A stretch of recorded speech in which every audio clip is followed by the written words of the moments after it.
Hello and welcome to my art studio. If you're new here, my name is Halley, and so far on this channel I've been sharing a lot of behind the scenes of my painting process. Typically I'm working on one of these larger canvases like you see behind me, but in today's video I wanted to take a few steps back and talk about one of the fundamentals that I think is so important to learn before you jump into painting, and that is drawing. Contrary to what you may have been told, drawing is not a talent or a gift that people are born with.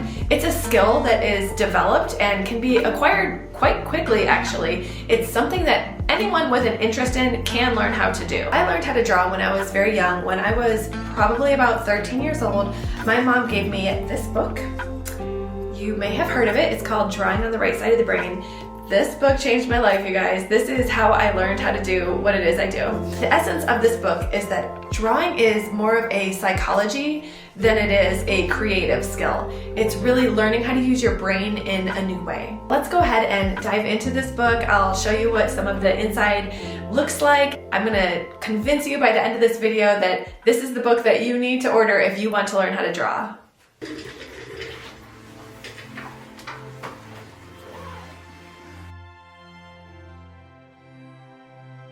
So, as I mentioned, my mom gifted this book to me when I was about 12 or 13 years old. But there's actually a bit more to the story than that. As you can easily see by looking at it, this book is pretty old. Receiving it was the beginning of one of the strangest and most fascinating coincidences that I've experienced. I remember when I asked for it, I was met with the surprising answer that we already had it. It was in a box in the basement. My grandfather passed away before I was born, so I never met him, but what I've learned is that we've had an uncanny similarity of interests, only the first being reading.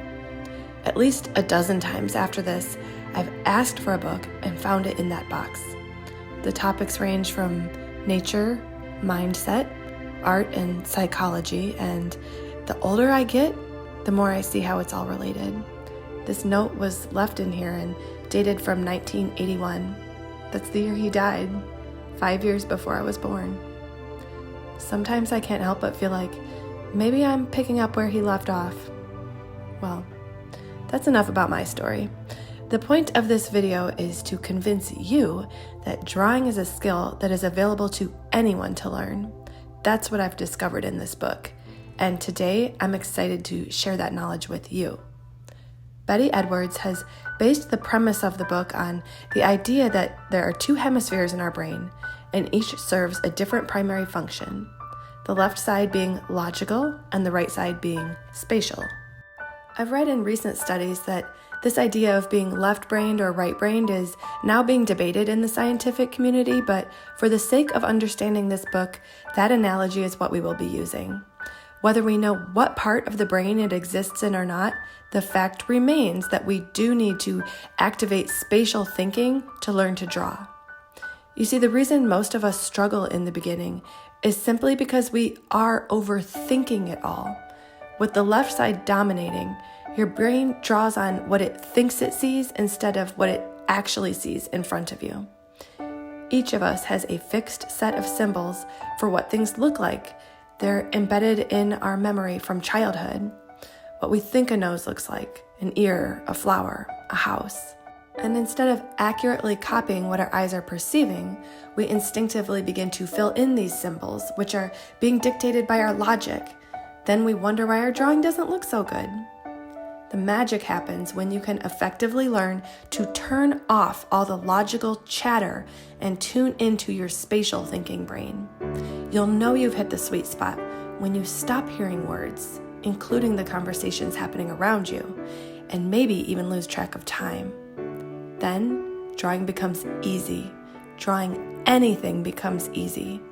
You've tapped into the right side of the brain. Learning to make this shift actually takes nothing but practice and repetition. To teach that, Edwards includes a number of exercises in the notes on the side of the book. They are designed to force your brain into using its right hemisphere by disassociating with the symbols that we would normally apply to our drawings. One of my favorite examples is this one right here. Edward gives you a reference to copy. However, the image is upside down. Because it's upside down, your logical brain is unable to decipher what it thinks it sees, and so you automatically lean harder on the right side of your brain to make sense of the image.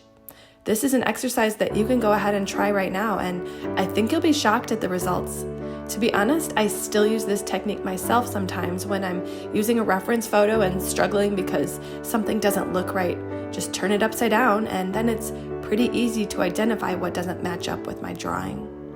Another exercise I remember is this one, where you draw the negative spaces around the object you are seeing instead of the object itself.